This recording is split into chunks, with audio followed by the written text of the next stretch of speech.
Good morning student, let's start part 8 video of continuity and differentiability. Previous video में मैंने आपसे बताया था कि आप बाकी क्वेश्चन इसी टाइप से लिखेंगे। कमेंट बॉक्स मैंने चेक किया, कोई भी क्वेश्चन आपके द्वारा पूछा नहीं गया है, तो हम लेट्स स्टार्ट करते हैं क्वेश्चन नंबर 31। क्वेश्चन नंबर 31 में कहा गया F X equal to cos X square is a continuous function, हमें ये शो करना है।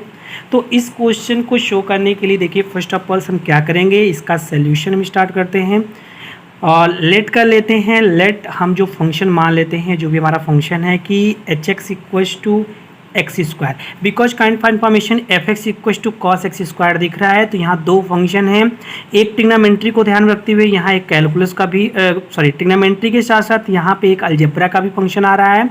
तो हम उस अलजेब्रा को एच एक्स मान लेते हैं, जो कि एक्स स्क्वायर डिनोट करता है। एंड तब क्या होगा, देन हम कह सकते हैं कि हमारा जो फंक्शन होगा जी एक्स वो क्या शो करेगा, वो cos x को डिनोट करेगा। अगर आप देखो तो now H x is a polynomial function.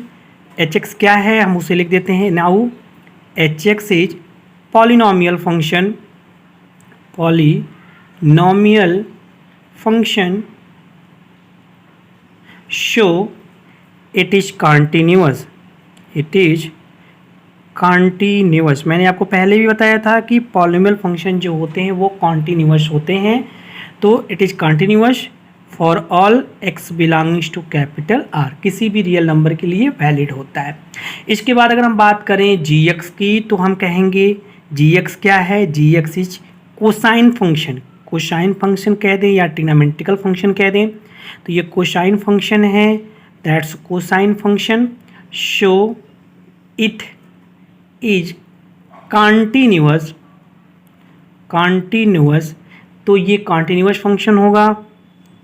अब ये कॉन्टीन्यूअस फंक्शन कैसे होगा और कहाँ होगा, कॉन्टीन्यूअस फंक्शन इन इट्स, ये जो वैल्यू होगी उसको हम आपको शो कर दे रहे हैं, उसका डोमेन, इट्स डोमेन। अब इसका डोमेन दैट इज क्या क्या है कि X belongings to capital R. मतलब हम कह सकते हैं कि जैसे हम कह दें जी ओ एच, मतलब आपने पढ़ा है जी ओ एफ टाइप का पढ़ लिया है, तो जी ओ एच ऑफ एक्स की वैल्यू देखें तो यहाँ से होता है जी को अलग करते हैं, हम कहते थे जहाँ ओ होता था उसको लॉन्ग ब्रैकेट लगा देते हैं, ये हो गया आपका एच एक्स। तो फाइनली यहाँ से आ गया जी। एच एक्स की वैल्यू यहाँ पुटअप करिए आप, तो आपको पता है एच एक्स की वैल्यू क्या है, एक्स स्क्वायर है, तो ये हो जाएगा जी एक्स स्क्वायर। अभी हमको पता है जी एक्स की वैल्यू क्या है, तो आप यहाँ देख पा रहे हो जी एक्स की वैल्यू हमारे पास है कॉस एक्स स्क्वायर, अर्थात एक्स यहाँ पे वो वैल्यू पुटअप कर लोगे तो ये मिलेगा कॉस एक्स स्क्वायर। अब क्या कहना चाहते हो, तो हम कहेंगे सिंस जो हमारा जी एक्स है एंड एच एक्स है, हमारा जी एक्स और एच एक्स दोनों क्या है, ये दोनों कॉन्टिन्यूअस है। तो उस चीज़ को हम लिखेंगे कि since G X and H X are both continuous. ये हमारा दोनों फंक्शन कॉन्टिन्यूअस है, कॉन्टिन्यूअस फंक्शन। ओके, अब बोथ देखिए मैं हल्का से यहाँ बोथ कॉन्टिन्यूअस फंक्शन, ये दोनों कॉन्टिन्यूअस फंक्शन हैं। तो ऐसी कंडीशन में किस किस पॉइंट पे आप यहाँ लिख दीजिएगा, for all X belongings to capital R, सबके लिए क्या है, कॉन्टिन्यूअस फंक्शन है। जो अभी आपने कंपोजिशन बनाया, कंपोजिशन वही आपका जी ओ एच एक्स के लिए, तो जो कंपोजिशन आपने बनाया, composition of G X and H X, अब ये इज आल्सो कॉन्टिन्यूअस फंक्शन, तो ये भी कॉन्टिन्यूअस फंक्शन होगा। दस हम कह सकते हैं, दस एफ एक्स इज, या एफ एक्स इक्वल टू लिख देते हैं, F X equal to cos X square is continuous function. थोड़ा सा इसमें रिटर्न वर्क ज़्यादा था, इसलिए मैंने इसको पूरा आपको रिटर्न वर्क में लिख के दिखा दिया। अगर आपको कोई प्रॉब्लम होती है तो इसको एक बार हल्का सा स्क्रीनशॉट आउट देख के ले लीजिए, ठीक है। ऊपर का भी दो लाइन है उसको भी देख के पीछे से ले लीजिएगा, वीडियो को थोड़ा सा बैक करके, ये चीज़ आपको मिल जाएगी। जैसा कि मैं मॉड से रिलेटेड आपसे कह रहा था, तो टू क्वेश्चन में है F X equal to mod of cos x। इसका सोल्यूशन आपको देना है, मतलब आपको शो करना कि कंटिन्यूअस फंक्शन है। तो एक काम करते हैं, यहाँ पे लेट कर लेते हैं कि g(x) की जो वैल्यू है वो cos x डिनोट करेगी। तो ऐसी कंडीशन में हमें पता चलता है कि g(x) की वैल्यू, अभी आपने g(x) ले लिया तो ये h(x) हो जाएगा, तो इसे थोड़ा सा साइड में लिखते हैं। h(x) की वैल्यू क्या मिलेगी, तो आपको होगी h(x) की वैल्यू मॉड ऑफ x मिल जाएगी। अभी आपके मन में ये होगा कि सर ऐसा कैसे हो गया। देखिए भाई, अगर आप यहाँ पे देख पा रहे हो ये cos x पूरा मॉड में है। आप नॉर्मली अगर cos x को t मानते तो cos x को t मानते तो यहाँ पे अंदर t हो जाता, तो हम पूरे cos x को x मान के काम कर रहे हैं, तो ये पूरा आपका ये दो फंक्शन अलग अलग बना रहा है। एक g(x) जो है cos x को डिनोट कर रहा है, और cos x में आपने g(x) कहा, मतलब यहाँ पे x जो होगा तो इसको अलग से हमने मान लिया, h(x) को x के टर्म में मान लिया। अगर हम इसको t मानते तो ये जो g(x) equal to cos x मानते तो यहाँ पे h(t) इक्वल टू, तो दो अलग अलग वे हो जाते, तो हम इसको ऐसे मान चलते हैं। तो आपको क्या मिला, आप कह सकते हो नाउ g(x) क्या है, अभी पढ़ा था आपने, वेरी गुड। कोसाइन है, जिसको पता है वो बहुत अच्छी बात है, कोसाइन फंक्शन है। और कोसाइन फंक्शन है, सो ये क्या होगा, सो इट इज कंटिन्यूअस। पिछले क्वेश्चन में पढ़ा आपने, अगर कोई फंक्शन जो फंक्शन अगर क्या होता है वो कोसाइन फंक्शन होता है तो वो कंटिन्यूअस कहलाता है। तो कंटिन्यूअस फंक्शन हो गया कोसाइन की वजह से। ओके, अब उस किस पॉइंट पे भी दीजिए, इन इट्स डोमेन लिख दीजिए, इट्स डोमेन के लिए, इसके डोमेन के लिए कंटिन्यूअस होता है। और वो डोमेन कहाँ से कहाँ तक वर्क करता है, that is x belongs to capital R, वो x equal to capital R के लिए वर्क करता है। तो अभी क्या करोगे आप, इसके बाद आप जो चीज़ें चेक करनी थी g(x) के लिए दिखा दिया आपने, तो अब वो चीज़ क्या है h(x) के लिए आपको देखना है। h(x) में क्या मिलेगा, h(x) equal to mod x आपको मिला है। तो h(x) इक्वल टू जब मॉड ऑफ x मिला है तो आप उस बेसिस पे उसका सोल्यूशन करेंगे। तो हम क्या कहेंगे, अब हम दिखेंगे h(x) equal to mod of x।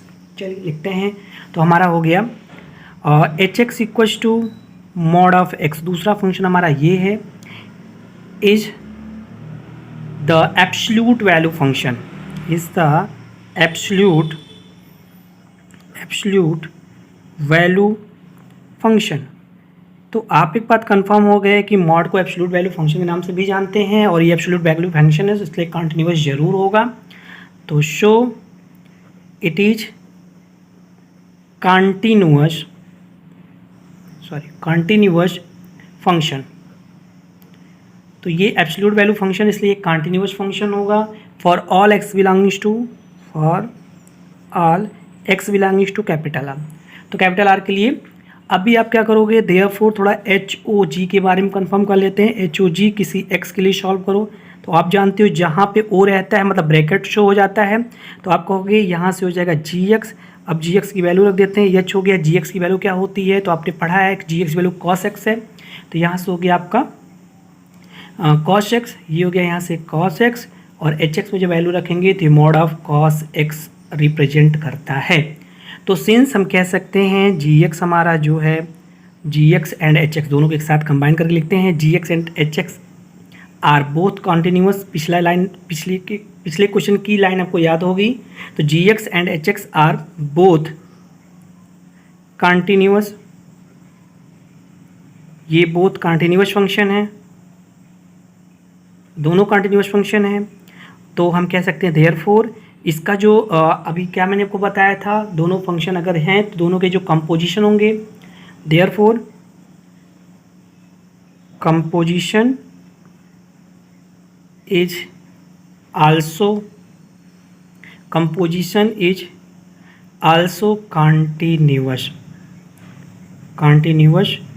Function. तो एक चीज़ कंफर्म हो गया कि ये जो आपका जो कंपोजिशन होगा वो भी कंटिन्यूअस फंक्शन होगा। 10 आप कह सकते हो कि f(x) आपका क्या हो गया, f(x) equal to mod of cos x is a continuous function. तो ये हमारा कंटिन्यूअस फंक्शन हो गया। इसी बेसिस पे अगर हम बात करें 33 क्वेश्चन की, तो 33 क्वेश्चन भी वही चीज़ वो कर रहा है। क्वेश्चन में है एग्जामिन दैट, क्वेश्चन नंबर 33 मैं आपके सामने रिप्रेजेंट कर रहा हूँ। कहा गया है कि examine that sine mod of x is continuous function. हमें ये एग्जामिन करना है कि ये sine mod of X continuous function है या नहीं है। तो आई थिंक पहले ये क्वेश्चन मैं आपको देता हूँ और इसका सल्यूशन करके कमेंट बॉक्स में ज़रूर लिखिएगा इसके रिजल्ट को, ये कॉन्टिन्यूस है या नहीं है, ये कमेंट बॉक्स में ज़रूर आप लिखेंगे। और कल की क्लास में आप एक बात समझ लीजिए, कंटिन्यूटी आपकी खत्म हो गई। कल की क्लास में आपको मैं डिफरेंशिएबिलिटी से रिलेटेड क्वेश्चंस कराऊंगा, उसके कुछ फार्मूले बताऊंगा। Okay, have a nice day, thank you.